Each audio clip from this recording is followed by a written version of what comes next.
का सिलसिला? जो रोजगार है या फिर जो सहायता राशि मिलनी थी वो उसका क्या मुद्दा उठाएंगे आप? निसंदेह सदन लंबा है और कोई ऐसे मुद्दे नहीं है जो छूटेंगे। धन्यवाद।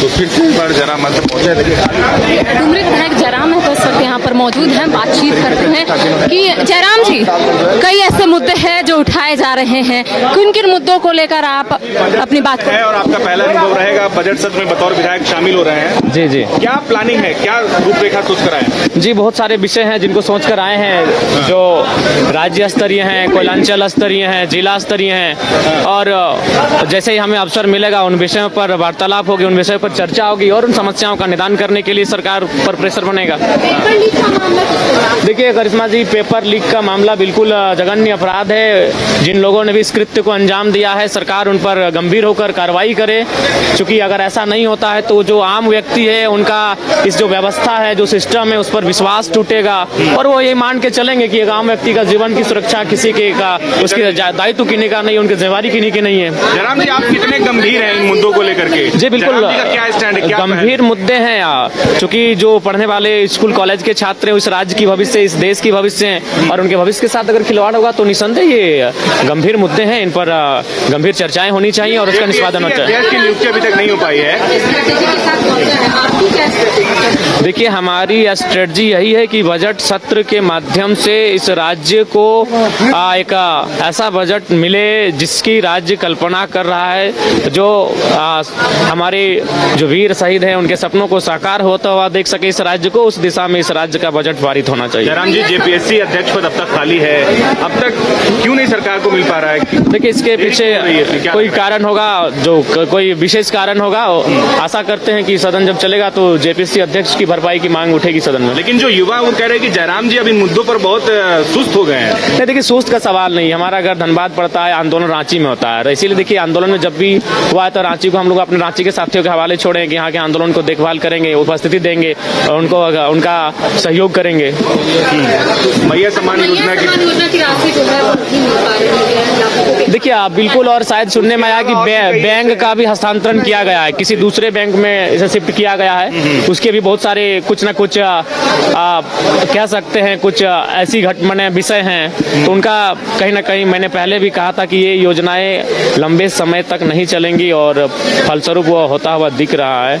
मैंने पहले भी इसका सजेशन दिया था। जयराम जी, फिर एक बार आप चर्चा में आ गए हैं। पिछला जब आप विशेष सत्र चल रहा था तो आपने मंच कहा था कि मैं टीए दिए नहीं लूंगा। मैंने ये कहा था, बिल्कुल आप कंट्रोवर्सी में आ गए हैं। नहीं, कंट्रोवर्सी को क्या जवाब? आलोचकों के लिए आप टीए के लिए स्कॉर्पियो नहीं, हम फिर कह रहे हैं, हम नहीं, पहले मेरी बात सुनिए। हाँ बोलिए, बिल्कुल बोलिए। उस दिन भर मैया सम्मान योजना पे चर्चा हुआ था। जी जी। उसके बाद मैंने कहा कि आप लोग 2500 रुपए का इतना महिमा मंडन कर रहे हैं और आप लोग 2 लाख की सैलरी ले रहे हैं, लाख रुपए का टीए ले रहे हैं और आप 2500 रुपया दे के महिमा मंडन कर रहे हैं, तो आप एक काम कीजिए, आप भी अपना जो जीवन है उसे सरल बनाइए आम जनता की तरह। तो मैंने ये कहा था, आज भी हम रिपीट कर रहे हैं इस बात को। जिस दिन इस पर पहल होगी उस पर पहला हस्ताक्षर जयराम महतो का होगा। जिस दिन ये पहल होगी कि एक विधायक की सैलरी 3rd 4th ग्रेड के जो कर्मचारी हैं उनके समान होगी, 40,000, 50,000, 60,000, पहला हस्ताक्षर मेरा होगा। जिस दिन ये पहल होगी उसमें पहला समर्थन ही मेरा रहेगा। अच्छा, आप खाली पैर आए हैं, मैं देख रही हूँ आप खाली पैर आए हैं। हाँ, वचन है तो वचन को निभाना पड़ेगा, वचन है। ठीक है। गाड़ी खरीदने पर सवाल उठाया जा रहा है। देखिए, मैंने फिर कहा मैं आवास भी लेने जा रहा हूँ, लेकिन मेरा तर्क जान लीजिए, मैं आवास भी लूंगा, क्योंकि मैं किसी वीआईपी के भरोसे अपना सुख सुविधा क्यों छोड़ूंगा। मेरी राज्य की जनता गरीब है, लाचार है, बेबस है, यहाँ के छात्र प्रताड़ित हैं, परेशान है, तो जो सुविधा मुझे सरकार से मिलेगी मैं वो सुविधा लूंगा और उन्हें मैं रॉबिन हुड के तर्ज पर जनता को दूंगा। बिल्कुल, मैं आवास की भी सुविधा लूंगा। नहीं, हम नहीं लेते, लेकिन उस सुविधा को अगर हम आवास नहीं लेते, वो आवास कोई ना कोई सरकार का आदमी रख लेगा, कोई वीआईपी पर्सन रख लेगा। देखिए रहे मंत्री लोग 2 जगह का रखे हैं, पुराना आवास भी रखे हैं और नया आवास भी रखे हैं। जो विधायक हार के गए वो आवास नहीं छोड़ रहे हैं। तो मेरा कहना है कि जो आवास मुझे अलॉटमेंट होगा वो किसी वीआईपी पर्सन क्यों होगा, इसलिए मैं वो आवास लूंगा। बिल्कुल, आज मीडिया के सामने कह रहा हूं, और वो मैं अपने क्षेत्र से आने वाले 10-15 विद्यार्थियों को अलॉटमेंट कर दूंगा।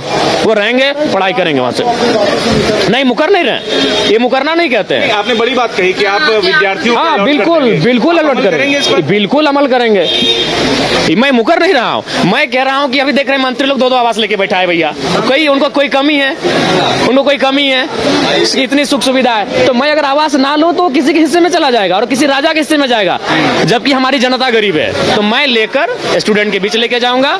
आप आए तो इंटरव्यू लेने मेरे आवास में भी आ जाए। धन्यवाद धन्यवाद धन्यवाद।